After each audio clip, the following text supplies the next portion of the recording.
MTTB Music Podcast.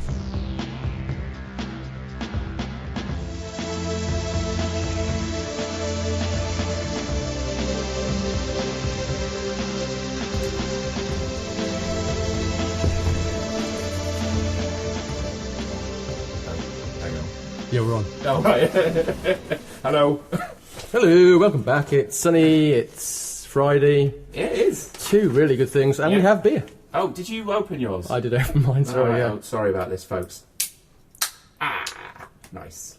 And we're being common, drinking out of cans. Yeah. Good cans, though. Yes, we've moved on to 13 Guns as our beer of choice. Why not follow us on Twitter? Indeed. At CTTB Beer? Yes. Is that right? Isn't that and right? CTB Music. Yeah, oh yeah. And, all the other places. All the other things. Cool. Anyway, but we're here to talk about music, as per usual, and we are electronica heavy this particular month. We certainly are. However, we've got Blur, the Magic Whip, the return of Blur. We have MGMG, which is Martin Gore's latest album. We have Rundgren, Nikolaisen and Lindstrøm, Runddans.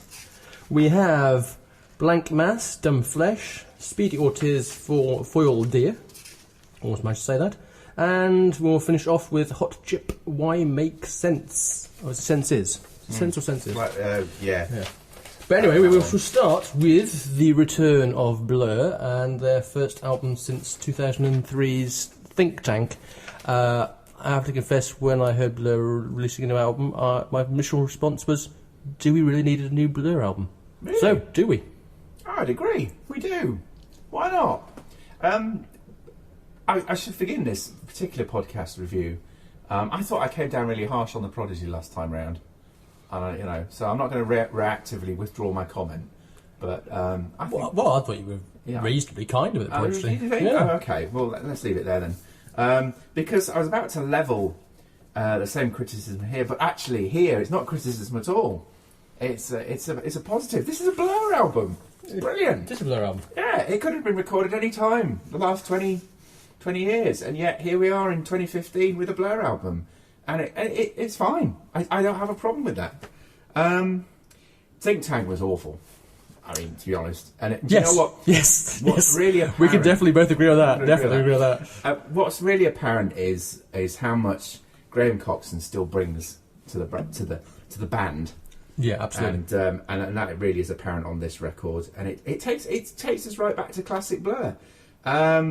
Lonesome Street is part life. It is part life. Yeah. Only better. And then moving on to The Great Escape with New World Towers, and finishing up later with Pyongyang and Ong Ong. Yes. So it's classic. This is classic Blur, and for once, I don't mind. I don't mind that it's the same album. It's an absolute delight to hear them back once again. I will highlight one thing, Ice Cream Man, because my wife said I had to, and that's good. Yeah, I agree. I'm like I said, I was originally thinking, do we need another Blur album? And on the evidence of this, it's a definite yes. I would argue this is possibly one of their best albums of their career. In fact. Because as you say, it does hark back to that mid-90s classic Blur sound. It's when they're at their peak, I think. But whilst still sounding very much now as well, because of the production and because it seems to blend Damon's recent solo outings and traditional Blur at the same time as well. There's the usual kind of influence in there, so you've got the typical kind of Bowie, hints of Bowie with Go Out, I Thought Was a Spaceman, and Pyongyang, as you were mentioning earlier on, all of which you could imagine Bowie doing. Yep. You've also got, one of the worst tracks on the album is Mirrorball, but I do like the kind of shadowsy, kind of Hank Marvin-esque kind of guitar going on the thing. My Terracotta Heart, I think, is one of the standout tracks on the record. Beautiful. I've never thought a song that's basically claps and tambourine, which should make it really annoying, could be as good as it is. And lyrically, it seems to be very much about Coxon and Albin's often fractious relationship within the band. Yeah. And then you've got I Broadcast, which is kind of song 2 for this album. So yeah, it's really good. Oh, we've mentioned half the tracks. I should also mention There Are Too Many of Us. Again, sort of haunting, atypically haunting sort of Blur track, harking back to the Blur album. Yeah. You know. My only comment would be, whilst I said that we do need another Blur album, Liam, no, I don't need another Ace album. We don't need seriously. we don't really need to return to that level of Britpop. Yeah. No, absolutely. We can skip that. I'm happy to. I'm happy to just. Blur. You know what? I'm excited for people that are going to go and see them this summer, because this is actually, you know, when it's the classic moment at any gig. Now we're going to play some new stuff. Well, why not? This is good stuff. Yeah, and yeah, I think it would sound good. Yeah, absolutely. So, having got classic 90s indie out the way, Yay. let's go all electronica. We'll start off with only the second apparent solo album from Martin Gore. I thought he'd done more than that. No, he's done more. Counterfeit. Yeah, he did Counterfeit. I know, but back in the day. Yeah, Yeah, I know, but Counterfeit is and that Counterfeit 2. Yeah. I suppose Counterfeit. You get into semantics, if you like. Counterfeit was a mini album EP. Counterfeit 2 from 2003. You should know. I should know. Was Counterfeit 2 was a proper album, and then of course we had VCMG. Yeah, which was About 18 not really months ago. a solo album, sort of but at collaboration. least was going along this same kind of Yeah. but in a different way, because that was more of a kind of dance record, whereas this is Definitely. more a atmospheric kind of sound. I was going to say soundtrack. That's wrong. Kind of score type music. Yeah. A collection of 16, 16. kind of 3 or 4 minute kind of pieces. Yeah. And it's great. It starts off with Pinking, which I really love. Which sounds like the long lost theme tune to a BBC spy or hospital drama series. And it has that kind of thing. It has that kind of thing. Ding, ding, ding, ding. Think about it. And then from there you move into Swanning, which I also really like. And that's kind of like the main character of, if it's a spy drama, it's now the main character of that spy drama driving through the night. Yeah. And you could do that with lots of the tracks on the album. Kind of Elk is like the female lead floating on a back in an otherwise empty swimming pool kind of thing. I could go on. It's short, mainly atmospheric pieces of music that really could be used as part of kind of TV and film scores. Especially in a way, it's quite surprised that he's never really done one. Yeah, I think Martin Gore's got the dilemma that obviously he has a band he needs to write for, and certainly listening to some of these instrumentals, you do get a touch of Mode, but that's not the main thing that came out from it for this. No, there's definitely more Mode-ish music in this podcast than's on this record. Absolutely. I do keep thinking to myself though, Trent Reznor's got a lot to answer for. Yeah. all these middle-aged men twiddling away on their laptops and keyboards. Yeah, I was doing it last week as well. Yeah, as a result of listening to this. Exactly. So inspirational in that respect. It took me a couple of listens actually to get into this album, and I still don't think I enjoy it as much as VCMG, which surprises me because I always preferred the sort of Gore sound to the Vince Clarke sound, which was definitely more synth and dance driven.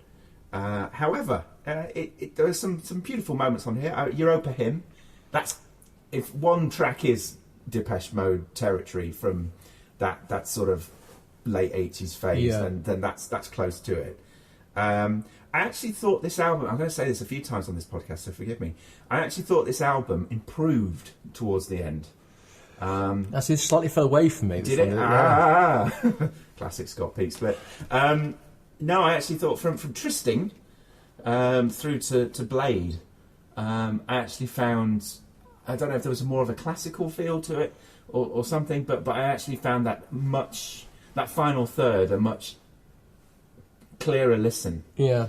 I unfortunately, because we have a mutual friend, I didn't like the track Crowley.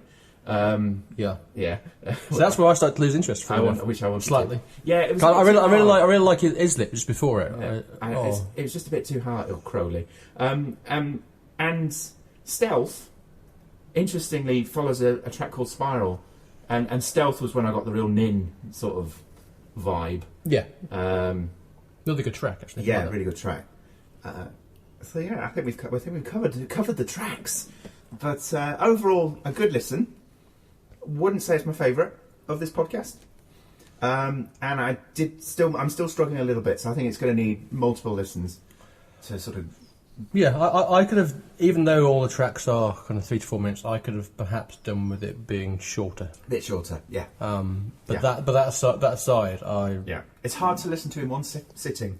Yeah, because of that very point. It is, and another perhaps another point worth pointing out for this, and particularly the album we're about to come on to as well. I think both of them benefit with actually sitting and listening to them without other distractions, rather than trying to kind of read your book or do some housework or whatever. Because by doing that, you're kind of missing the intricacies of what's going on. However, so moving swiftly on, and we move on to the promised reappearance after just a month of Todd Rundgren again. This time... the pingometer is broken. Yes. This time in collaboration with Hans-Peter Lindstrøm, who's a Norwegian DJ and producer, and Emil Nikolaisen, who's the producer and singer with an alt-rock band, Serena Manesh.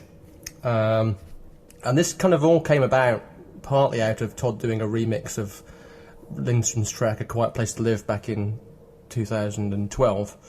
And then subsequently went over to visit to do some talking at a university over there, and Lindström kind of went, oh, well, we're in the studio now if you want to come down and just have a jam.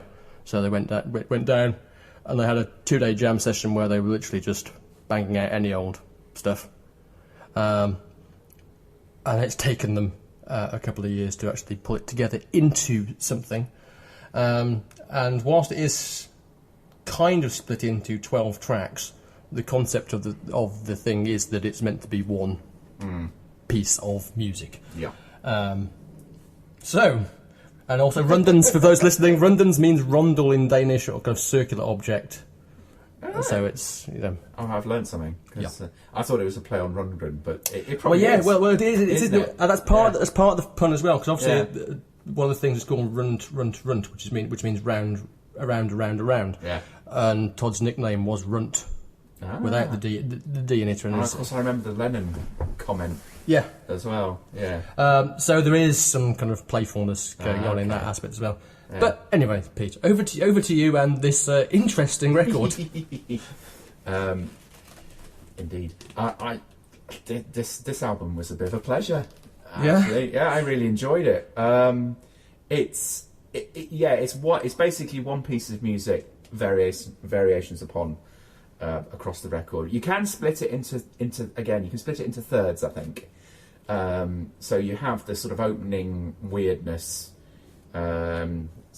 which is bizarre to actually all right, and then the vocals start to kick in around track 4, track 5, and I'm trying to get through this review without saying 5 certain words that appear throughout the record, and I'll let you do that in a moment.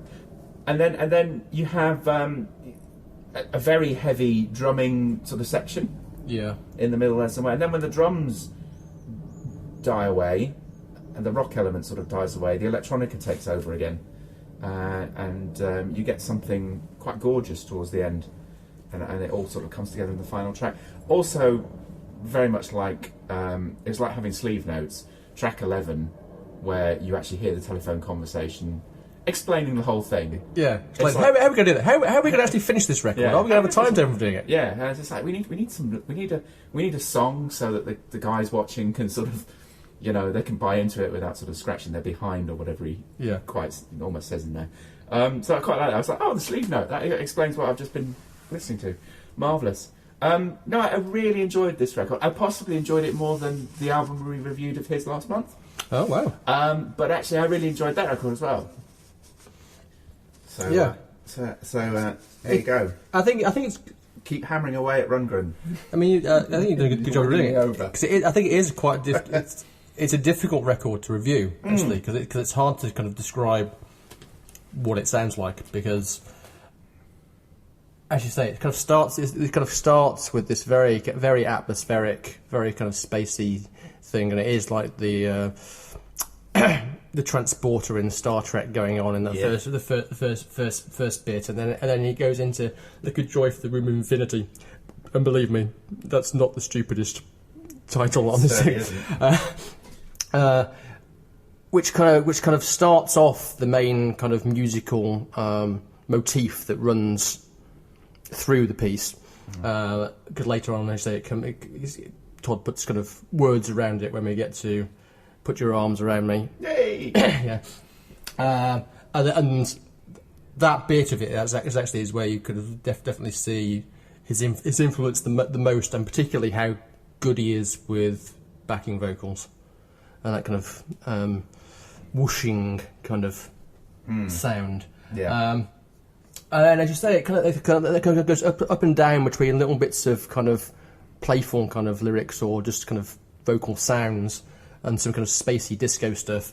And then when you get towards the end with Revend Gal, which as you said, you have the kind of conversation, which then goes from the conversation into a kind of almost kind of avant-garde jazz, prog rock, cosmic disco, Frank Zappa kind of weirdness. Yeah.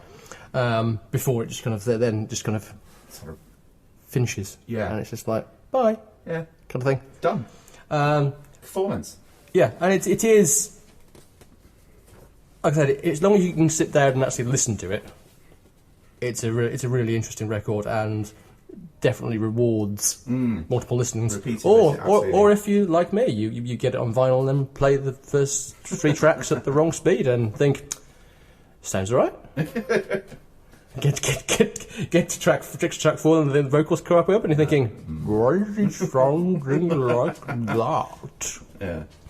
Which moves us nicely on. I see what you've done there. To Blanck Mass. And Blanck Mass, otherwise known as Benjamin John Power, who's half of the band Fuck Buttons.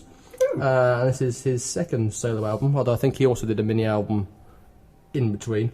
And yes, this is where we get to speak about things slowing down, because the opening track on this Loam is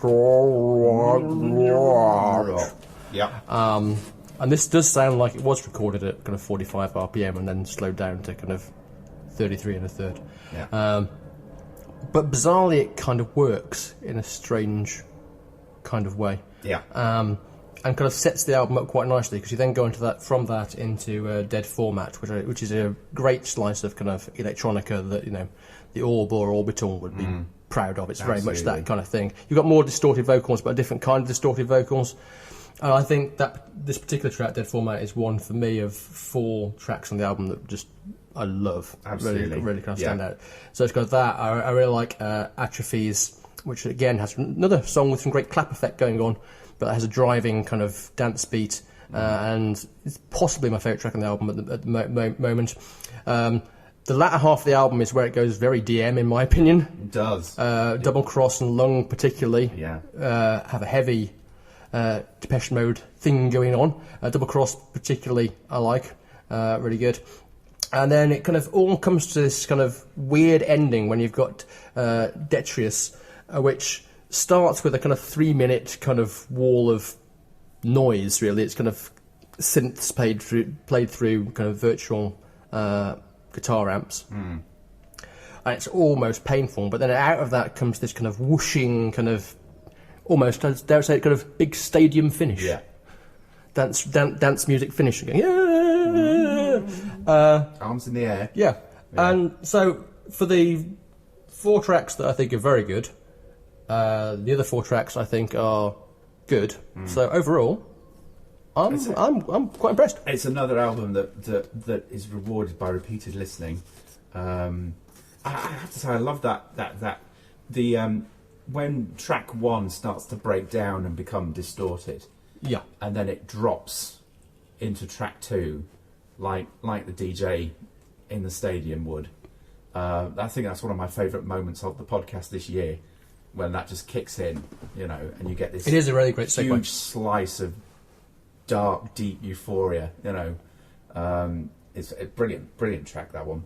And yeah, at risk of repeating some of what you've said, certainly the again final third of the album for me works really well as well, and maybe that's the DM. Definitely, sort of late 80s music for the masses. Yeah, no pun intended.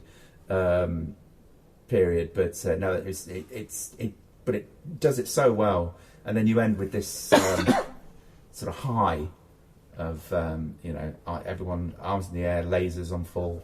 Yeah, exactly. It's just, you can picture the gig, and again, this album, like the previous album, is a performance. Everything just sort of follows logically, and you have to sort of sit down and listen to the whole thing. Yeah, in one sitting, ideally. Indeed. Yeah.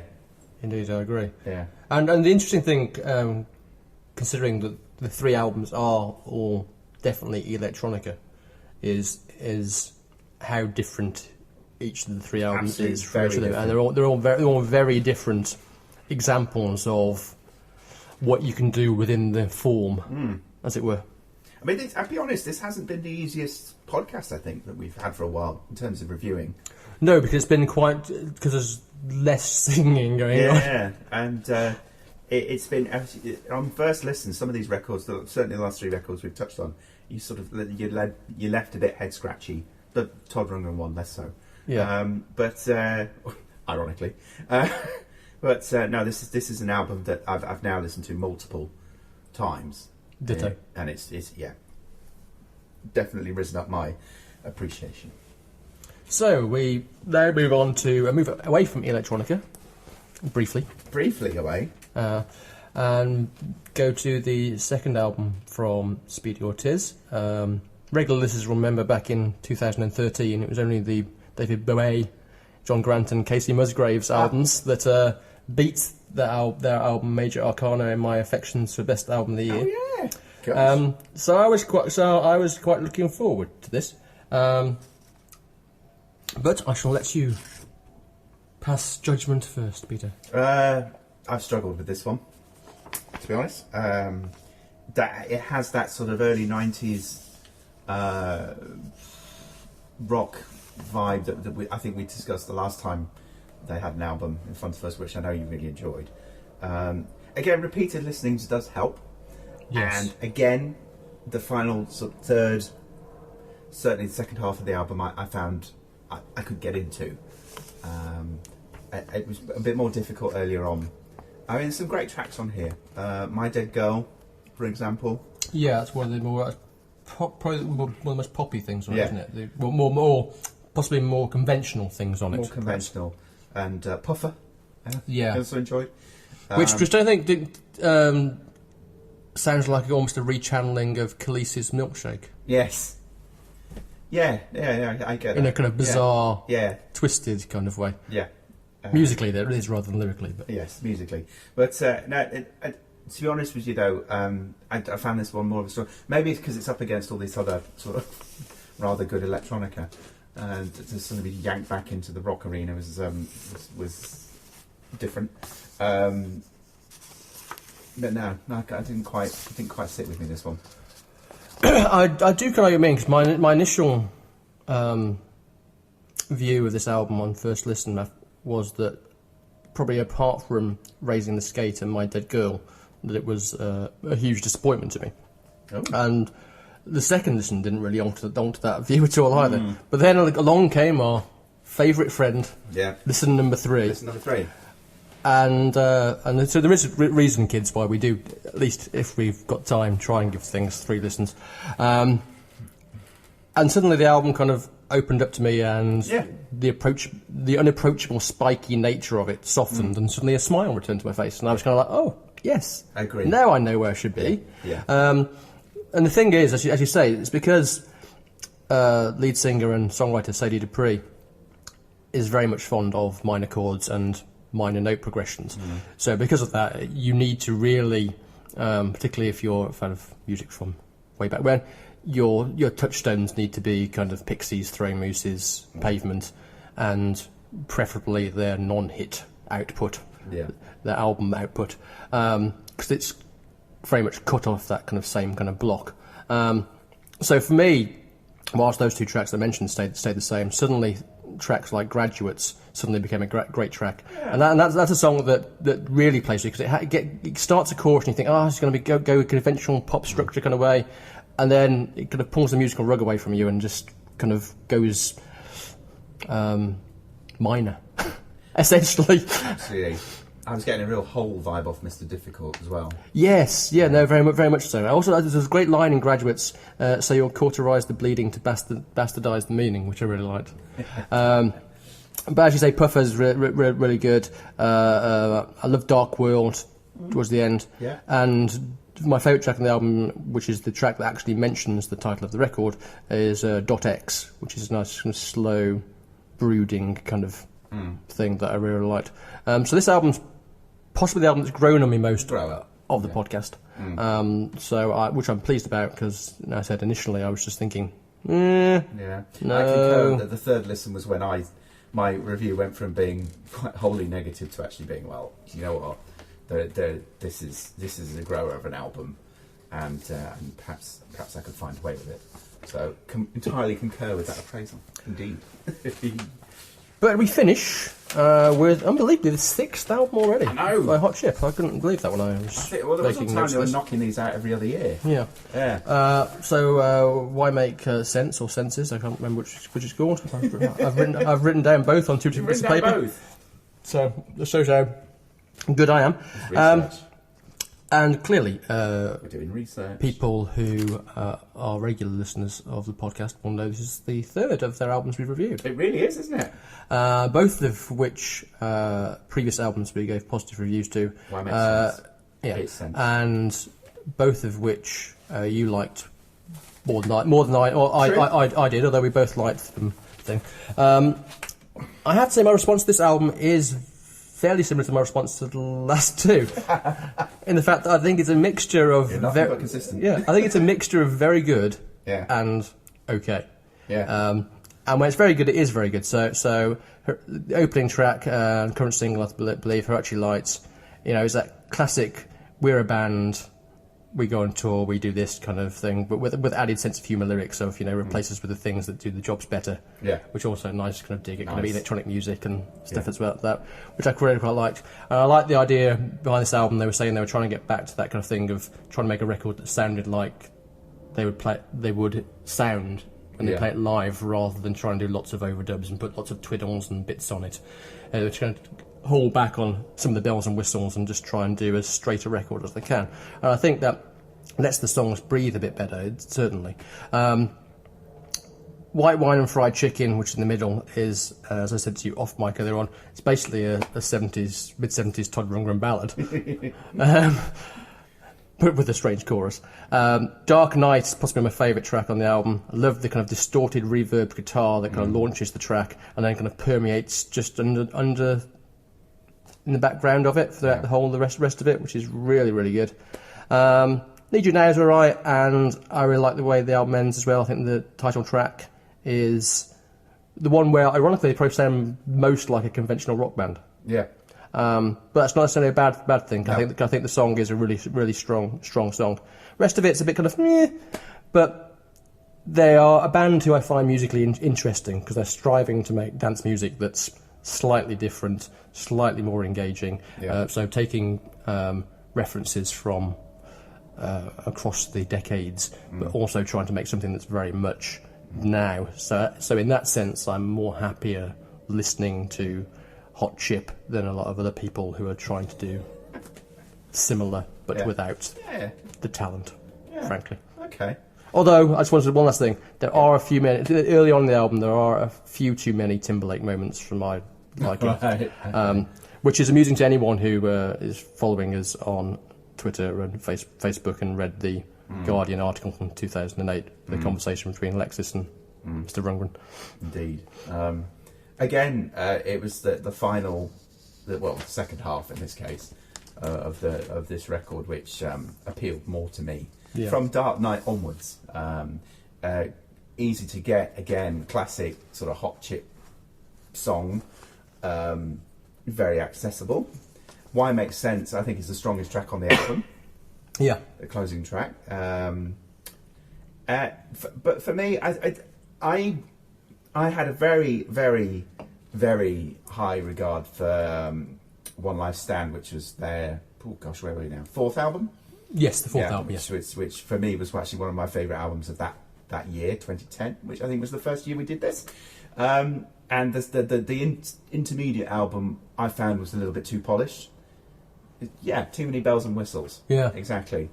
So this feels like it's been stripped back a bit, which is good. So a bit more back towards that sort of One Life Stand peak for me. But for me, that was a peak. I've not found it as easy to listen to their music since. Yeah.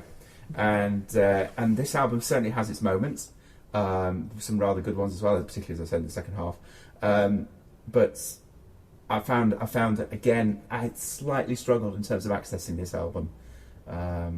That said, it's quite short, so I knocked off a couple of listens quite quickly. This is true, and on this one I agree with you. I definitely think the second half of the album is the stronger half.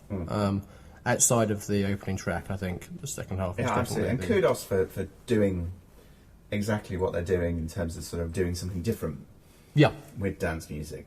And there are the nods to the 70s, 80s, even 90s. There's a track in there as well. Need You Now was sort of classic early 90s house. Yeah, I didn't mind Need You Now, actually. It was alright. So, that was nice to hear. So, could have liked this more. Probably on repeated listen will like this more. Yeah, okie dokie. So... Thanks. I know. I'm going to dangle something in front of our listeners now. Oh, yeah? Who misses. Yeah. So, coming up in podcast 6, I can tell you 5 of the albums we're going to review. Ah. Faith No More, Solid Victus, Florence and the Machine, How Big, How Blue, How Beautiful. Gosh. Katie Musgrave's Pageant Material. Oh, yeah. Giorgio Moroder, Deja Vu. Well, it and is. Summer Camp, Bad Love. Ah. Plus one other to be decided. Oh, right, wow. So, get listening, people. But before we do that, album of the podcast. Woo! Well, as I said, this was an interesting month, and at one point I was really scratching my head as to where it'd come out on this. I think classic album of the podcast is probably Blur. Yeah. And probably the most accessible record for people, for listeners, and for ourselves. But I wanted to sort of pick something different as well. And for me, it really is a toss-up between the Runddans and Blanck Mass. Yeah, I'm torn similarly. I do really like the Blur album. I think it's would go in my top 3 Blur albums list absolutely. Quite easily. So I think, as you say, from a kind of populist point of view, it is definitely one worth owning. And yeah, I would agree that people should buy the Todd Lindstrøm album and Blanck Mass, frankly. Absolutely. On that note, and the door going. You've got to go and answer the door. I have. See you next time. See you later.